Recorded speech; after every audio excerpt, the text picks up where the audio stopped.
ವೀಕ್ಷಕರೇ, father Muller's medical college ಮತ್ತು ಆಸ್ಪತ್ರೆ ಅರ್ಪಿಸುವ ಆರೋಗ್ಯ ಕಿರಣ ಕಾರ್ಯಕ್ರಮಕ್ಕೆ ಸ್ವಾಗತ. ನಾನು ಅಶ್ವಿನಿ. ವೀಕ್ಷಕರೇ, ಇವತ್ತು ನಮ್ಮ ಜೊತೆ ಕಾಲೇಜಿನ ಮನೋರೋಗ ವಿಭಾಗದ ಅಸಿಸ್ಟೆಂಟ್ ಪ್ರೊಫೆಸರ್ ಆಗಿರುವಂತಹ ಡಾಕ್ಟರ್ ಚಾಂದಿನಿ ಅವರು ನಮ್ಮ ಜೊತೆ ಇದ್ದಾರೆ. ಮೇಡಮ್, ಕಾರ್ಯಕ್ರಮಕ್ಕೆ ಸ್ವಾಗತ. ವೀಕ್ಷಕರೇ, ಇಂದು ಮಾನಸಿಕ ಖಿನ್ನತೆ ಡಿಪ್ರೆಷನ್ ಬಗ್ಗೆ ನಾವು ಮಾತಾಡಲಿಕ್ಕಿದ್ದೇವೆ. ಮೇಡಮ್, ಮೊದಲಿಗೆ ಡಿಪ್ರೆಷನ್ ಅಂತ ಹೇಳಿದ್ರೆ ಏನು? ಡಿಪ್ರೆಷನ್ ಒಂದು ಸಾಮಾನ್ಯ ಮಾನಸಿಕ ಕಾಯಿಲೆ ಆಗಿದೆ. ಆಯ್ತಾ, ರೋಗದ ಲಕ್ಷಣಗಳು ಹಲವಾರುಗಳಿವೆ. ಮುಖ್ಯವಾಗಿ ಅಂದರೆ ಯಾವಾಗಲೂ ಬೇಜಾರು ಅನಿಸೋದು, ದುಃಖದ ಭಾವನೆ ಇರುತ್ತದೆ, ಯಾವುದಲ್ಲಿ ನಿರಾಸಕ್ತಿ, ಯಾವುದಲ್ಲೂ ಆಸೆಯೂ ಇರೋದು. ಮುಂಚೆ ಯಾವುದೆಲ್ಲ ಆ್ಯಕ್ಟಿವಿಟೀಸ್ ಅಥವಾ ಕಾರ್ಯಕ್ರಮ ಮಾಡ್ತಿದ್ದೆ ಅದರಲ್ಲಿ ಆಸಕ್ತಿ ಇದ್ದರೆ ಈಗ ಅದರಲ್ಲಿ ಸಂತೋಷವಾಗೋದಿಲ್ಲ. ಆಯಿತಾ, ಯಾವಾಗಲೂ ಅಪರಾಧ ಭಾವಿ, ನಾನೇನು ತಪ್ಪು ಮಾಡಿದ್ದೇನೆ ಅಂತ ಎಣಿಸೋದು, ಹೆದರಿಕೆ ಆಗುವಾಗಿರ್ಬೋದು, ಅಥವಾ ಸೆಲ್ಫ್ ಕಾನ್ಫಿಡೆನ್ಸ್ ಕಮ್ಮಿ ಆಗ್ತದೆ. ಮತ್ತೆ ಏನು ಮಾಡೋದು ಬೇಡ, ಆಕ್ಟಿವ್ ಆಗಿ ಇರುವುದಿಲ್ಲ ಒಟ್ಟಾರೆಯಾಗಿ ಅವರು. ಅಂದ್ರೆ ಅವರು ತುಂಬಾ ಯಾವ್ದಕ್ಕೂ ಬೇಡ, ನನಗೆ ಯಾವ್ದಕ್ಕೂ ಇಂಟ್ರೆಸ್ಟ್ ಅನ್ನ ತೋರಿಸುವಂತದ್ದು ಇಲ್ಲ, ಡಿಕ್ರೀಸ್ ಇಂಟ್ರೆಸ್ಟ್ ಅಂತ ಹೇಳ್ತೇವೆ. ಸೊ ಡಿಕ್ರೀಸ್ ಇಂಟ್ರೆಸ್ಟ್ ಮತ್ತೆ predominantly feeling sad for most of the days. So ಅದು ಹಾಗೆ ಮುಖ್ಯವಾದ ಕಾರಣ ಇರ್ತದೆ. ಮತ್ತೆ ಅವ್ರು ಪ್ರೆಸೆಂಟ್ ಮಾಡುವಾಗ ಸುಸ್ತು ಅನ್ಸಿದ್ದು, ನಿಶಕ್ತಿ, ಬೇರೆ ಶಾರೀರಿಕ ನೋವುಗಳು ಉಂಟಾಗೋದು ಹಾಗೆ ಸಹ ಪ್ರೆಸೆಂಟ್ ಮಾಡ್ಬೋದು ನಮಗೆ. ಮತ್ತೆ ಹಸಿವೆ ಕಮ್ಮಿ, ತೂಕ ಕಮ್ಮಿ ಆಗೋದು, ನಿದ್ರೆ ಕಮ್ಮಿ, ಮತ್ತೆ ಲೈಂಗಿಕ ಆಸಕ್ತಿ ಕಮ್ಮಿ ಆಗುವ ಹಾಗೆ ಸಹ ಕಾಣಿಸಬಹುದು. ಬೇರೆಂದ್ರೆ ಆತ್ಮಹತ್ಯೆ ಮಾಡುವ ಆಲೋಚನೆ, ಸಾಯುವ ಪ್ರಯತ್ನ ಹಾಗೆಲ್ಲ. ಮತ್ತೆ ಮುಂದೆ ಏನು ಆಗೋದಿಲ್ಲ, ಹೆಲ್ಪ್ಲೆಸ್ನೆಸ್ ಅಂತ, ನನ್ನಿಂದ ಏನು ಮಾಡ್ಲಿಕ್ಕೆ ಸಾಧ್ಯವಾಗಿಲ್ಲ, ಮುಂದೆ ಏನು ಆಗಲ್ಲ, ಮತ್ತೆ ನೆಗೆಟಿವ್ ಥಿಂಕಿಂಗ್ಸ್. ಸೊ ಇದೆಲ್ಲ ಕಾಯಿಲೆಯ ಲಕ್ಷಣಗಳಾಗಿವೆ. ಆದರೆ ಈಗ ನಮಗೆ ಡಯಾಗ್ನೋಸಿಸ್ ಮಾಡಬೇಕಾದ್ರೆ ಕೆಲವೊಮ್ಮೆ ಸಹಜವಾಗಿ 1-2 ದಿವಸ ಇಂಥ ಲಕ್ಷಣಗಳು ಕಾಣಿಸು ಸಹಜವಾಗಿರ್ತದೆ. ಆದರೆ ಸತತವಾಗಿ ವಾರದಲ್ಲಿ ಕಾಣಿಸ್ಕೊಂಡ್ರೆ 2 ವಾರ ತನಕ ಕಾಣಿಸ್ಕೊಂಡಾಗ ಮಾತ್ರ ನಾವು ಖಿನ್ನತೆ ಅಂದ್ರೆ ಡಿಪ್ರೆಸಿವ್ ಡಿಸಾರ್ಡರ್ ಅಂತ ಮಾಡ್ತೇವೆ. ಇದು ಒಮ್ಮೆ ಪ್ರೆಸೆಂಟ್ ಮಾಡಿದ್ರೆ ಇದು ಸಿಂಗಲ್ ಎಪಿಸೋಡ್, ಫಸ್ಟ್ ಎಪಿಸೋಡ್ ಮಾಡ್ತೇವೆ. ಇದು ಪದೇ ಪದೇ ಬರೋ ಚಾನ್ಸಸ್ ಇರ್ತದೆ. ಆಗ ಅದಕ್ಕೆ ರಿಕರೆಂಟ್ ಡಿಪ್ರೆಸಿವ್ ಡಿಸಾರ್ಡರ್ ಅಂತ ಹೇಳ್ತೇವೆ. ಎಸ್, ನೀವು ಈಗ ಹೇಳಿದ್ರಿ ಡಿಪ್ರೆಸಿವ್ ಡಿಸಾರ್ಡರ್ ಅಂತ ಹೇಳಿದ್ರಿ. ಅದು ಸಾಮಾನ್ಯವಾಗಿ ಯಾವ ಏಜ್ ಗ್ರೂಪ್ ಅಲ್ಲಿ ಬರುವಂತದ್ದು? ಡಿಪ್ರೆಸಿವ್ ಡಿಸಾರ್ಡರ್ ಯಾವುದೇ ಎಲ್ಲ ಏಜ್ಗಳಲ್ಲಿ ಬರ್ಬೋದು. ಮಕ್ಕಳಲ್ಲಿ ಸಹ ಬರ್ಬೋದು, middle age to old age, elderly. So ಅದು ಯಾವ ಏಜ್ ಗ್ರೂಪ್ ಅಲ್ಲಿ ಸಹ ಕಾಣಿಸಿಕೊಳ್ಳಬಹುದು. Even gender wise, male female ಇಬ್ಬರಿಗೆ ಸಹ ಬರೋ ಚಾನ್ಸಸ್ ಇದೆ. ಆದರೆ ಸಾಮಾನ್ಯವಾಗಿ ಫೀಮೇಲ್ಸ್ಗೆ ಜಾಸ್ತಿ ಬರುವಂತದ್ದು. ಇನ್ನು ಯಾವ ರೀತಿ ಮನಸ್ಸಿಗೆ ಅವರಿಗೆ ಇದೊಂದು ಎಫೆಕ್ಟಿವ್ ಆಗಿರುವಂತದ್ದು, ಅಂದ್ರೆ ಮನಸ್ಸಿಗೆ ಯಾವ ರೀತಿ ಪರಿಣಾಮ ಬೀರ್ತದೆ ಈ ಒಂದು ಖಿನ್ನತೆಯಿಂದ?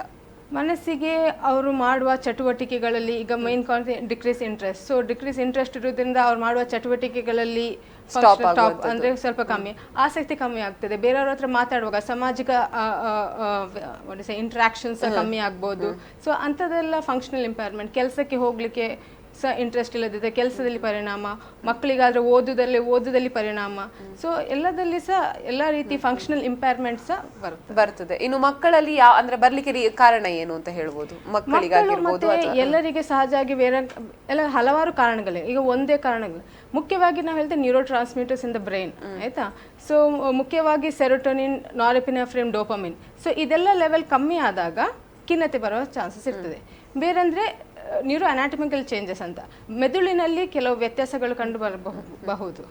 ಮತ್ತೆ ಹಾರ್ಮೋನಲ್ ಇಂಬ್ಯಾಲೆನ್ಸ್, ಮುಖ್ಯವಾಗಿ ಥೈರಾಯ್ಡ್, ಕಾರ್ಟಿಸಾಲ್, ಋತುಬಂಧಕ್ಕೆ ಸಂಬಂಧಪಟ್ಟದ್ದು, ಹಾಗೆ ಅನೇಕ ಹಾರ್ಮೋನಲ್ ಇಂಬ್ಯಾಲೆನ್ಸ್ ಆದಾಗ ಖಿನ್ನತೆ ಬರುವ ಚಾನ್ಸಸ್ ಇರ್ತದೆ. ಇನ್ನೊಂದು ಪಾರಂಪರಿಕ, ಜೆನೆಟಿಕ್ ಕಾಸ್ ಅಂತ ಹೇಳ್ತೇವೆ. ಸೊ ಫಸ್ಟ್ ಡಿಗ್ರಿ ರಿಲೇಟಿವ್ಸ್ ಯಾರಾದ್ರೂ has depression, more chances of family members having a depression. And life stresses ಅಂತ ಯಾವ್ದಾದ್ರು ಘಟನೆ ನಡೆದಾಗ ಆಗ ಏನಾಗ್ತದಂದ್ರೆ ನಾವು ಘಟನೆ ಅಥವಾ ಸ್ಟ್ರೆಸ್ ಇಂದ ಕಾರ್ಟಿಸಲ್ ಲೆವೆಲ್ ಜಾಸ್ತಿ ಆಗ್ತದೆ. ಎಸ್, ನೀವೀಗ ಹೇಳಿದ್ರಿ ಘಟನೆ ನಡೆದಾಗ ಅಂತಂದ್ರೆ ಅಲ್ಲಿ ಒಂದು ಮಗು ಅಲ್ಲಿ ಇರುವಂತಹ ಎನ್ವಿರಾನ್ಮೆಂಟ್ ಕೂಡ ಅದಕ್ಕೆ ಎಫೆಕ್ಟ್ ಬೀಳ್ತದೆ ಒಂದು ಡಿಸಾರ್ಡರ್ ಬರ್ಲಿಕ್ಕೆ. Environment how it might effect the ಕಾಸ್. ಅಂದ್ರೆ ಈಗ ಒಂದು ಮನೆಯಲ್ಲಿ ತಂದೆ ಅಪ್ಪ ಅಮ್ಮ ಜಗಳ ಆಡಿ ಮಗುವಿಗೆ ಕೂಡ ಏನಾದ್ರೂ ಒಂದು ಪ್ರಾಬ್ಲಮ್ ಆಗಿ, ಅಂದ್ರೆ ಅವರ ಗಲಾಟೆಯಿಂದ life style and situational changes. So ಆ ಸಿಚುವೇಶನಲ್ ಚೇಂಜಸ್ ಇದ್ರೆ ಇಟ್ ಮೈಟ್ ಎಫೆಕ್ಟ್. ಸೊ ಅದರಿಂದ ಖಿನ್ನತೆ ಅಂತ ಹೇಳಿಕ್ಕಾಗಲ್ಲ, ಅದು ಅಡ್ಜಸ್ಟ್ಮೆಂಟ್ ಡಿಸಾರ್ಡರ್ ಅಂತ ಹೇಳ್ತೇವೆ. ಖಿನ್ನತೆ ಅಂದ್ರೆ ನಾ ಹೇಳ್ದಲ್ಲ 2 ವಾರ ತರ ಸತತವಾಗಿ ಬೇರೆ ಕಾಯಿಲೆ ಲಕ್ಷಣಗಳಿದ್ದಾಗ ಅಲ್ಲ ನಾವು ಖಿನ್ನತೆ ಹೇಳ್ತೇವೆ. ಸೊ ಇದು ಅಡ್ಜಸ್ಟ್ಮೆಂಟ್ ಡಿಸಾರ್ಡರ್ ಅಂತ ಹೇಳ್ತೇವೆ. ಅಂದ್ರೆ ಸ್ಟ್ರೆಸಸ್ ಇದೆ ಲೈಫ್ನಲ್ಲಿ ಅಥವಾ ಯಾವುದೇ ಘಟನೆ, ಯಾರಾದ್ರೂ ಸತ್ತೋದಾಗ ಡಿಯರ್ ಅಂಡ್ ನಿಯರ್ ಒನ್ ಸತ್ತೋದಾಗ ಸ್ವಲ್ಪ ನಿಮ್ಗೆ ಒಂದು ಇಮೋಷನಲ್ ಚೇಂಜಸ್ ಡಿಪ್ರೆಷನ್ ಅದು ಸಹಜ, ಗ್ರೀಫ್ ಅಂತ ಹೇಳ್ತೇವೆ. ಸೊ ಅದು ಸಹ ಹೀಗೆ ಡಿಪ್ರೆಸಿವ್ ಸಿಂಪ್ಟಮ್ಸ್ ಅಲ್ಲಿ ಪ್ರೆಸೆಂಟ್ ಮಾಡಬಹುದು. ಹಾಗೆ life style changes, any stress, financial loss ಎಲ್ಲ ಇರುವಾಗ ಆ ಘಟನೆಯಿಂದ ಸ್ವಲ್ಪ ಎಫೆಕ್ಟ್ ಆಗ್ಬೋದು ಅಷ್ಟೇ. ಸೊ ಅದ ಖಿನ್ನತೆ ಕಾಯಿಲೆಗೆ 2 ವಾರ ತನಕ ಸತತವಾಗಿ ಇದು ಸಿಂಪ್ಟಮ್ಸ್ ಕಾಯಿಲೆ ಲಕ್ಷಣಗಳಿದ್ದರೆ ನಾವು ಇನ್ನು ಖಿನ್ನತೆ ಬರ್ಲಿಕ್ಕೆ ಕಾರಣಗಳೇನು ಅಂತ ತಿಳಿಸಬಹುದು? ಖಿನ್ನತೆದು ಕಾರಣ ಹೇಳಿದೆಲ್ಲ, ನ್ಯೂರೋ ಟ್ರಾನ್ಸ್ಮಿಟರ್ಸ್ ಚೇಂಜಸ್ ಇಂದ, ಮತ್ತೆ ನ್ಯೂರೋಬಯಾಲಜಿಕಲ್ ಚೇಂಜಸ್, ಲೈಫ್ ಸ್ಟೈಲ್ ಚೇಂಜಸ್, ಇದೆಲ್ಲ ಕಾರಣಗಳು ಅಂತ ಹೇಳ್ಬೋದು. ಇನ್ನು ಯಾವ ರೀತಿ ನಮಗೆ ಗೊತ್ತಾಗ್ತದೆ ಅಂದ್ರೆ, ಈಗ ಒಂದು ಸಾಮಾನ್ಯವಾಗಿ ಡಾಕ್ಟರಿಗೆ ಬಿಟ್ಟು ಮನೆಯವರಿಗೆ ಹೇಗೆ ಗೊತ್ತಾಗ್ತದೆ ಇವರಿಗೆ ಒಂದು ಖಿನ್ನತೆ ಇದೆ ಅಂತ ಹೇಳಿ? ಸೊ ಖಿನ್ನತೆಯ ಲಕ್ಷಣಗಳನ್ನು ನೋಡಿಕೊಂಡು ನಾವು ಹೇಳ್ಬೋದು ಇದೆ ಅಂತ. ಸೊ ನಮಗೆ ಬಂದಾಗ ನಾವು ವ್ಯಕ್ತಿಗೆ ಮತ್ತೆ ಫ್ಯಾಮಿಲಿ ಮೆಂಬರ್ಸ್ ಎಲ್ಲರನ್ನು ನಾವು ಇಂಟರ್ವ್ಯೂ ಮಾಡಿ ಮತ್ತೆ ಇಂಟರ್ವ್ಯೂ ಮಾಡ್ತೇವೆ.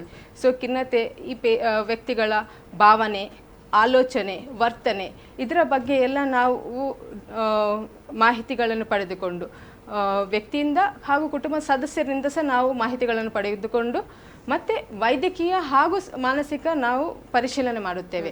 ರಕ್ತ ಪರೀಕ್ಷೆ ಬೇಕಿದ್ರೆ ರಕ್ತ ಪರೀಕ್ಷೆ ಮಾಡ್ತೇವೆ. ಜನರಲ್ ಫಿಸಿಕಲ್ ಎಕ್ಸಾಮಿನೇಷನ್ಸ್ ಅಂದರೆ medical cost to look for ಅದು ಸಹ ನಾವು ಮಾಡ್ತೇವೆ. ಮತ್ತು psychiatric involvement. Most important suicidal risk assessment ಮಾಡ್ತೇವೆ.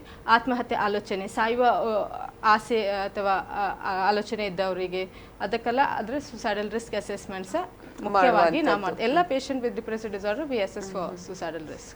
ಇನ್ನು ಈ ಒಂದು ಡಿಪ್ರೆಷನ್ಗೆ ಯಾವೆಲ್ಲ ರೀತಿಯ ಚಿಕಿತ್ಸೆಗಳು ಇಂದು ನಾವು ಕಾಣಬಹುದು? ಚಿಕಿತ್ಸೆ ವಿ ಹ್ಯಾವ್ ಔಷಧಿಗಳು ಮತ್ತೆ ಸೈಕೋಥೆರಪಿ ಅಂತ. ಔಷಧಿಗಳಲ್ಲಿ ಅಂತ ಹೇಳಿದ್ರೆ ಯಾವ ಔಷಧಿ ಅಂದ್ರೆ ವೇರಿಯಸ್ ಔಷಧಿಗಳ ಬಗ್ಗೆ ನಾವು ಇನ್ನಷ್ಟು ಮಾಹಿತಿಯನ್ನ ಪಡ್ಕೊಳ್ಳೋಣ. ಆದ್ರೆ ಅದಕ್ಕೂ ಮುಂಚೆ ಒಂದು ವಿರಾಮ.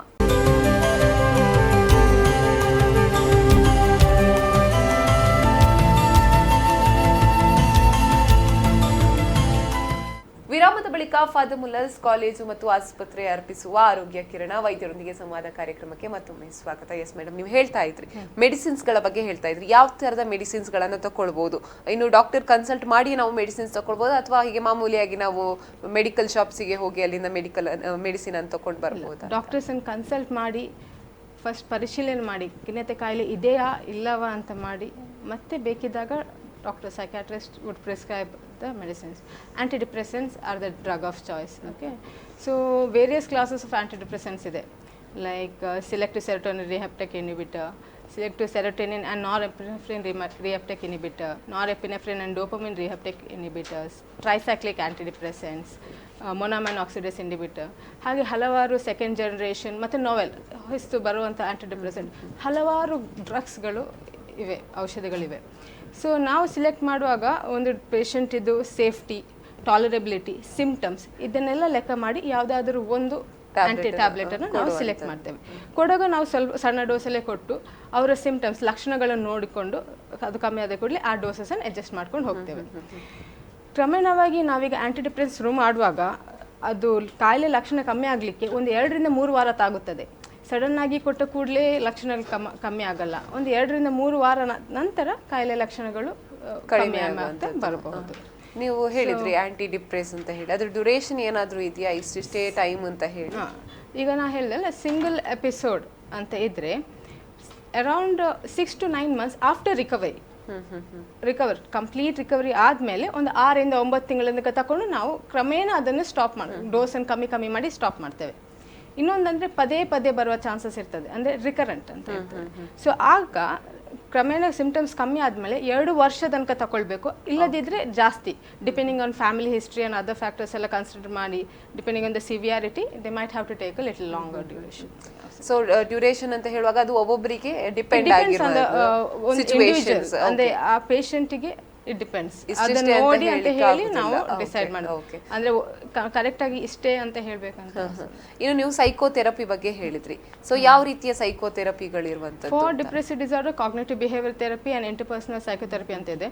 That has found to be very effective for depression. So ಹಾಗಂತ ಹೇಳಿದ್ರೆ ಎಕ್ಸ್ಪ್ಲೈನ್ ಮಾಡ್ಬೋದಾ? ಕಾಗ್ನಿಟಿವ್ ಬಿಹೇವಿಯರ್ ಥೆರಪಿ ಅಂದ್ರೆ ಡಿಪ್ರೆಸಿವ್ ಇರುವವರಿಗೆ ಸ್ವಲ್ಪ ನೆಗೆಟಿವ್ ಕಾಗ್ನಿಷನ್ಸ್, ಕಾಗ್ನಿಟಿವ್ ಡಿಸ್ಟಾರ್ಷನ್ಸ್ ಎಲ್ಲ ಇರ್ತದೆ. ಅವ್ರ ಥಿಂಕಿಂಗ್, ಆಲೋಚನೆ ಇಲ್ಲ. ಸೊ ನಮ್ಮ clinical psychologist who are trained in cognitive giving psychotherapy they will do certain sessions will be there. So ಅದನ್ನು ಅವ್ರು cognitive behaviour therapy. Interpersonal psychotherapy it means interpersonal issues ಇದ್ದು and secondary when they develop the depressive symptoms. So in that case interpersonal psychotherapy is effective. Yes sir. And ಮತ್ತೆ ಬೇರೆ ವಿಧಗಳೇ mild depressive, moderate depressive, severe depressive ಅಂತ ಇದೆ. ಈಗ mild ಅಂದರೆ ಕಮ್ಮಿ, ಅಂದರೆ 2-3 ಲಕ್ಷಣಗಳು ಮಾತ್ರ ಇರುವ ಕಾಯಿಲೆ. ಮಾಡರೇಟ್ ಅಂದರೆ 4, ಸಿವಿಯರ್ ಅಂದರೆ ಎಲ್ಲ ಲಕ್ಷಣ ಜಾಸ್ತಿ ಇರುವಂತದ್ದು, ತುಂಬಾ ಎಫೆಕ್ಟಿವ್ ಆಗಿರ್ತಾರೆ ಅಂತ ಹೇಳ್ಬೋದು. ಕಾಯಿಲೆ ತೀವ್ರತೆ ಜಾಸ್ತಿ. ಈಗ ಮೈಲ್ಡ್ ಡಿಪ್ರೆಸಿವ್ ಎಪಿಸೋಡ್ ಇರುವಾಗ ಸೈಕೋಥೆರಪಿ ಇಸ್ ಎಫೆಕ್ಟಿವ್. ಸೊ ಅವರಿಗೆ ಫಸ್ಟ್ ಸ್ಟೇಜ್ ಅಲ್ಲಿ ಟ್ರೀಟ್ಮೆಂಟ್ ಅನ್ನು ಮಾಡಿದ್ರೆ ಕಮ್ಮಿ ಆಗುವಂತ ಚಾನ್ಸಸ್ ಗಳು ಇರ್ತದೆ. ಮಾಡರೇಟ್ ಟು ಸಿವಿಯರ್ ಡಿಪ್ರೆಸಿವ್ ಗೆ ಅದರಲ್ಲಿ ಔಷಧಿಗಳು is found to be more effective than psychotherapy. Okay. ಇನ್ನು ನೀವು ಹೇಳಿದ್ರೆ ಈ ಡಿಪ್ರೆಷನ್ ಅಲ್ಲಿ ಇರುವಾಗ ಅವರ ಬಿಹೇವಿಯರ್ ಯಾವ ತರ ಇರ್ತದೆ ಅಂತ ಹೇಳಿ, ಅಂದ್ರೆ ಈಗ ಮನೆಯವರ ಹತ್ರ ಅವ್ರು ಮಾತಾಡೋದೆಲ್ಲ ತುಂಬಾ ಕಡಿಮೆ ಇರ್ತದೆ. ಸೊ ಡಾಕ್ಟರ್ ಹತ್ರ ಬರುವಾಗ ಅವ್ರು ಯಾವ ರೀತಿ ಬಿಹೇವ್ ಮಾಡ್ತಾರೆ? ನಿಮ್ಮ ಹತ್ರ ಕೂಡ ಅದೇ ತರ ಡಿಪ್ರೆಸ್ಡ್ ಆಗಿ ಮಾತಾಡ್ತಾರಾ ಅಥವಾ ನಿಮ್ಮ ಹತ್ರ ಓಪನ್ ಆಗಿ ಮಾತಾಡ್ತಾರಾ? ಯಾವ ತರ? That depends. ಅಂದರೆ ಡಿಪ್ರೆಷನ್ ಆಗುವಾಗ ಆಸಕ್ತಿ ಕಮ್ಮಿ ಆಗಿರುತ್ತದೆ. ಆಸಕ್ತಿ ಕಮ್ಮಿ ಆಗಿದ್ರೆ ಅವರ ಚಟುವಟಿಕೆಗಳು, ಅವ್ರ ಇಂಟ್ರಾಕ್ಷನ್, ಸೋಷಿಯಲ್ ಇಂಟ್ರಾಕ್ಷನ್ಸ್ ಕಮ್ಮಿ ಆಗಿರ್ತದೆ. So social withdrawn behaviour notice ಮಾಡ್ಬೋದು. ಅವ್ರ they might report of sadness also, ಖಿನ್ನತೆ ಅನುಭವ. Second major presentation with suicidal attempt, ಸಾಯ್ತೇನೆ ಅಂತ ಹೇಳೋದು. Or they might have suicidal plans, or they even attempt suicide. So they can present with any of their things. ಇನ್ನೊಂದು ಕಾಯಿಲೆ ಲಕ್ಷಣ ನೋಡುವಾಗ ನೋಡ್ತಾ ನೋಡ್ತಾ ತೂಕ ಕಮ್ಮಿ ಆಗ್ತಾ ಹೋಗ್ತದೆ, ಹಸಿವೆ ಕಮ್ಮಿ, ಊಟ ಮಾಡ್ತಾ ಇಲ್ಲ. ಸೊ ಫ್ಯಾಮಿಲಿ ಮೆಂಬರ್ಸ್ ಇದೆಲ್ಲ ನೋಡಿದ್ರೆ ಸ್ವಲ್ಪ ಸ್ವಭಾವ ಬಿಹೇವಿಯರ್ ಚೇಂಜಸ್ ಕಾಣಿಸ್ಬೋದು. ಎಸ್. ಈಗ ಅವರು ಡಿಪ್ರೆಷನ್ ಆಗ್ತಾ ಇರ್ಬೇಕಾದ್ರೆ, ಈಗ ಪರ್ಟಿಕ್ಯುಲರ್ ಈಗ ನನಗೆ ಡಿಪ್ರೆಷನ್ ಆಗಿದ್ರೆ ನನಗೆ ಗೊತ್ತಾಗಿಯೇ ನಾನು ಡಿಪ್ರೆಷನ್ ಆಗಿರುವಂತದ, ಅಂದ್ರೆ ನಂಗೆ ಗೊತ್ತಿಲ್ಲದೆ ನಾನು ಮಾಡುವಂತದ್ದು ಅದು ಅಂತ ಹೇಳ್ಬೋದು. Depression it's not even depression, so it's not because of the patient. You might suffer. You might be feeling all the symptoms. So that is, you might be undergoing all your cognition changes, and you might be having the feelings. You are feeling sad for most of the days. So that you will be suffering. Okay. So and that you might ಗೊತ್ತಾಗುತ್ತೆ, ಒಂದು patient ಗೆ ಗೊತ್ತಾಗ್ತದೆ ನಾನು depression ಅಲ್ಲಿ ಇದ್ದೇನೆ ಅಂತ ಹೇಳಿ. ಅಲ್ಲ, ಹೀಗೆ ಬೇಜಾರ್ತನ ತೀವ್ರವಾಗಿರುವುದು, most of the time you are sad, ಹಸಿವೆ ಇಲ್ಲ, ಇಂಟ್ರೆಸ್ಟ್ ಇಲ್ಲ, ಹಾಗೆ ಅನ್ಸುದು ಕಾಯಿಲೆ ಲಕ್ಷಣ. ಎಸ್. ಇನ್ನು ಮೆಡಿಸಿನ್, ಈಗ ಮೋಸ್ಟ್ ಆಫ್ ದಿ ಟೈಮ್ ಈ ಮನೋರೋಗಕ್ಕೆ ಸಂಬಂಧಪಟ್ಟಂತಹ ಮೆಡಿಸಿನ್ಸ್ ಗಳನ್ನ ನಾವು ಒಂದು ಟ್ಯಾಬ್ಲೆಟ್ ಖಾಲಿ ಆದ ನಂತರ ಆ ಟ್ಯಾಬ್ಲೆಟ್ ಇದೆ ಇದನ್ನ ಹಿಡ್ಕೊಂಡು ಹೋಗಿ ಡಾಕ್ಟರ್ ಫಾರ್ಮಸಿಸ್ಟ್ ಹತ್ರ ಕೊಟ್ಟರೆ ಅವರು ಕೊಡುದಿಲ್ಲ. ಅವರು doctor is not legal also. And ನಾವು it's always better you have to consult the doctor, get consultation, get the prescription and ಮತ್ತೆ ತೋರಿಸ್ಬೇಕಾಗ್ತದೆ. ಗೋಯಿಂಗ್ ಟು ದ ಖಾಲಿ ಫಾರ್ಮಸಿಸ್ಟಿಗೆ ಹೋಗಿ ನಮಗೆ ಇದು ಮಾತ್ರ ತಗೊಳ್ತಾ ಇದ್ದೇವೆ ಕೊಡಿ ಅಂತ ಹೇಳಿ ತಗೊಳ್ಳುವಾಗೆ ಇಲ್ಲ. And that is really not illegal ಅಂತ ಹೇಳುವಂಥದ್ದು. ಸೊ ನರ ಸಂಬಂಧಿ ಕಾಯಿಲೆಗಳು ಅಂದ್ರೆ ಸೂಸೈಡ್ ಅಟೆಂಪ್ಟ್ ಮಾಡ್ಲಿಕ್ಕೆ ಅಂತ ಹೇಳಿ ಆ ತರ ಏನಾದ್ರು?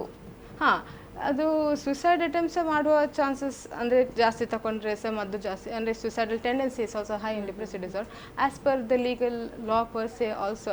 Drug pharmacy acts and all this things you are not suppose to give drugs, any of the drugs, not even psychiatry to the matter, any of the drugs without the person. Yes. ಇನ್ನು ಮನೋರೋಗ ಅಂತ ಹೇಳಿದ್ರೆ ನಮಗೆ common ಆಗಿ ಮನೋರೋಗಕ್ಕೆ shock treatment ಕೊಟ್ರೆ ಸರಿ ಆಗ್ತದೆ ಅಂತ ಹೇಳುವಂಥದ್ದು ಇದೆ. ಸೊ ಶಾಕ್ ಟ್ರೀಟ್ಮೆಂಟ್ ಏನಾದರೂ ಈ ಡಿಪ್ರೆಷನ್ ಕಾಯಿಲೆಗೆ ಏನಾದರೂ ಬೇಕಾ ಅಂತ ಹೇಳುವಂಥದ್ದು? ಮಾಡಿಫೈಡ್ ಎಲೆಕ್ಟ್ರೋಕನ್ವಲ್ಸಿವ್ ಥೆರಪಿ ಅಂತ ಹೇಳ್ತೇವೆ. ಅಂದರೆ ಸದ್ಯಕ್ಕೆ ಅಂಡರ್ ಎನೆಸ್ಥೀಷಿಯಾ ನಾವು ಅಂದರೆ mild voltage of shock bilateral ECT ಕೊಡ್ತೇವೆ. ಸೊ ಯಾವಾಗ ಅಂದರೆ ಅದು ಕಾಯಿಲೆ ತೀವ್ರತೆ ಜಾಸ್ತಿ ಇರೋ ಸಿವಿಯರ್ ಡಿಪ್ರೆಸಿವ್ ಡಿಸಾರ್ಡರ್, ಅದು ಔಷಧಿಗಳಿಗೆ ಪರಿಣಾಮ ಇರುವಾಗ, ಹೈ ಸುಸೈಡ್ ರಿಸ್ಕ್ ಜಾಸ್ತಿ ಇರುವಾಗ, ಮತ್ತು ಇನ್ನೊಂದು ಕಂಡೀಷನ್ ಕ್ಯಾಟಟೋನಿಯಾ ಅಂತ ಹೇಳ್ತೇವೆ. ಸೊ ಇದೆಲ್ಲ ಸಂದರ್ಭದಲ್ಲಿ ನಾವು ಮಾಡಿಫೈಡ್ ECT ಕೊಡ್ತೇವೆ. 3 to 4 sessions on an alternate day under anesthesia. We give the modified electroscopy. Yes, ಇದೀಗ ಒಂದು ಬ್ರೇಕ್ ತಗೊಂಡು ಬರೋಣ. ಬ್ರೇಕ್ನ ನಂತರ ಆರೋಗ್ಯ ಕಿರಣ ಕಾರ್ಯಕ್ರಮ ಮುಂದುವರಿಯುತ್ತದೆ.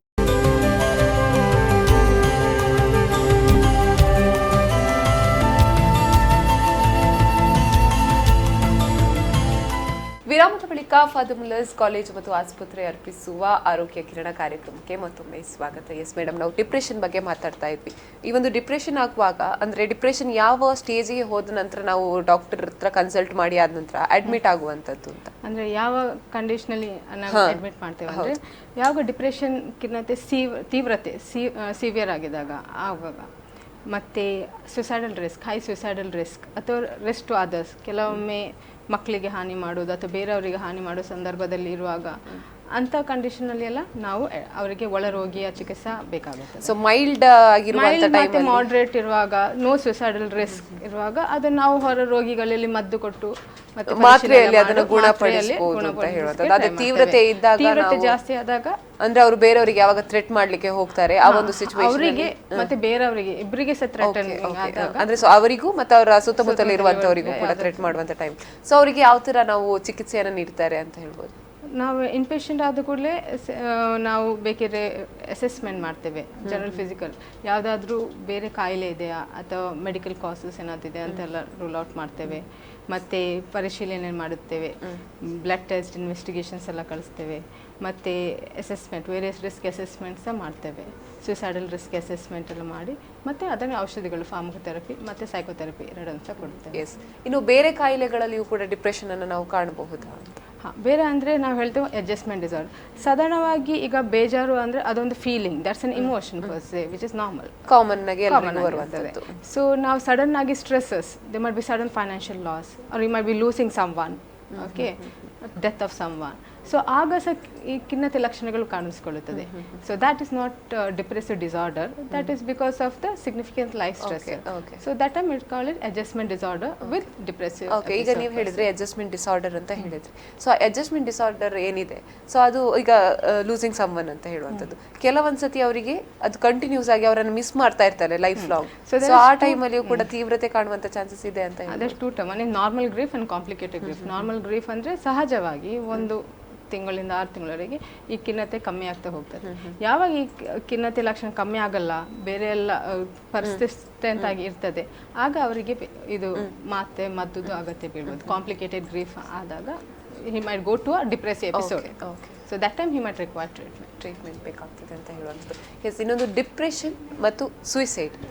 ಸೊ ಇದ್ರ ಬಗ್ಗೆ ಏನು ಹೇಳ್ತೀವಿ? Depression, suicide is the assessment of depression is very important. Suicidal risk assessment. Around 15% of individuals who have depressive episode commit or attempt suicide. Okay. So the prevalence is very high because it's one of the symptoms. ಅಂದ್ರೆ ಅವರಿಗೆ ನಾನು ಇರೋದೇ ಬೇಡ ಅಂತ ಹೇಳೋದು, ಅವರಿಗೆ ಇರೋದೇ ಬೇಡ, ನಾನು ಇರೋದು ಏನು, they have hopelessness. I can't achieve anything. The main part is hopeless. There's nothing in the future. They feel very worthless. ಮುಂದೆ ಏನಿಲ್ಲ, ನಾನು ಇರೋದು ಏನು ಪ್ರಯೋಜನ ಇಲ್ಲ ಅಂತ. So they don't think about future.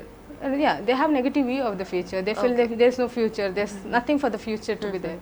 So worthlessness, helplessness, hopelessness. ಜಾಸ್ತಿಯಾಗಿ suicide ಮಾಡುವಂತ ಕೇಸಸ್ಗಳು ತುಂಬಾ ಜಾಸ್ತಿ ಇದೆ ಅಂತ. Around 15% of depressive patients, they either attempt or plan for suicide. So suicidal risk is very high in individuals. ಇನ್ನು ಮಹಿಳೆಯರಲ್ಲಿ ಖಿನ್ನತೆ ಯಾವ ರೀತಿ ಕಾಣ್ತದೆ, ಅಂದ್ರೆ ಯಾವ ಒಂದು ಸಂದರ್ಭದಲ್ಲಿ ಇವರಿಗೊಂದು ಬರುವಂತದ್ದು?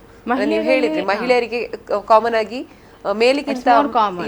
Mostly because of the hypothalamic pituitary axis, that hormonal variation is one of the most cause. ಋತುಬಂಧದಲ್ಲಿ ಚೇಂಜಸ್ ಬಂದಾಗ they might have premenstrual dysphoric disorder. Okay, that's which is one of the commonest thing. Other during the pregnancyಯಲ್ಲಿ ಆಗುವಾಗ postpartum blues ಹೇಳ್ತೇವೆ. That's like which lasts from 3 to 10 days. That is normal. ಆದರೆ ಖಿನ್ನತೆ ಬರುವ chances ಇರ್ತದೆ. Around 10 to 20% of individuals have risk of developing postpartum depression. So this might be the presentation or menopause, ಯಾವಾಗ ಬಂದ stop ಆಗ್ತದೆ ಅದು ಆದಮೇಲೆ ಸಹ ಬರುವ ಚಾನ್ಸಸ್ ಇದೆ ಅಂತ, ಜಾಸ್ತಿ ಆಗಿದೆ. So it is like more common than men. ಇನ್ನು ಫಾದರ್ ಮುಲ್ಲರ್ಸ್ ಮೆಡಿಕಲ್ ಕಾಲೇಜಿನಲ್ಲಿ ಯಾವ ರೀತಿ ಇದಕ್ಕೊಂದು ಖಿನ್ನತೆಗೆ ಟ್ರೀಟ್ಮೆಂಟ್ ಅನ್ನು ಮಾಡಲಾಗ್ತದೆ ಅಂತ ಹೇಳ್ಬೋದು? ಯಾವ ತರ ಫೆಸಿಲಿಟೀಸ್ ಗಳಿವೆ? Father Muller's treatment we have both the out patient and in patient treatment facilities. We have even modified ECT facilities also when indicated. We have psychologists who are trained for all the psychotherapy, and we doctors are available 24/7 for management of any of the cases. Yes, ಧನ್ಯವಾದಗಳು ma'am, ನಮ್ಮ ಜೊತೆ ಇಷ್ಟೊತ್ತು ಇದ್ದು ಖಿನ್ನತೆಯ ಬಗ್ಗೆ ಮಾಹಿತಿಯನ್ನು ನೀಡಿದ್ದಕ್ಕಾಗಿ. Thank you ma'am. ನೋಡಿದ್ರಲ್ಲ ವೀಕ್ಷಕರೇ, ಖಿನ್ನತೆಯ ಬಗ್ಗೆ ಡಾಕ್ಟರ್ ಚಾಂದಿನಿ ಅವರು ನಮಗೆ ಮಾಹಿತಿಯನ್ನು ನೀಡಿದ್ರು. ವೀಕ್ಷಕರೇ, ಇದು ಈ ಹೊತ್ತಿನ ವಿಶೇಷ. ನಿರಂತರ ಸುದ್ದಿ, ಮಾಹಿತಿ, ಮನೋರಂಜನೆಗಾಗಿ ನೋಡ್ತಾ ಇರಿ V4 ನ್ಯೂಸ್. ಮುನ್ನಡೆಗಾಗಿ.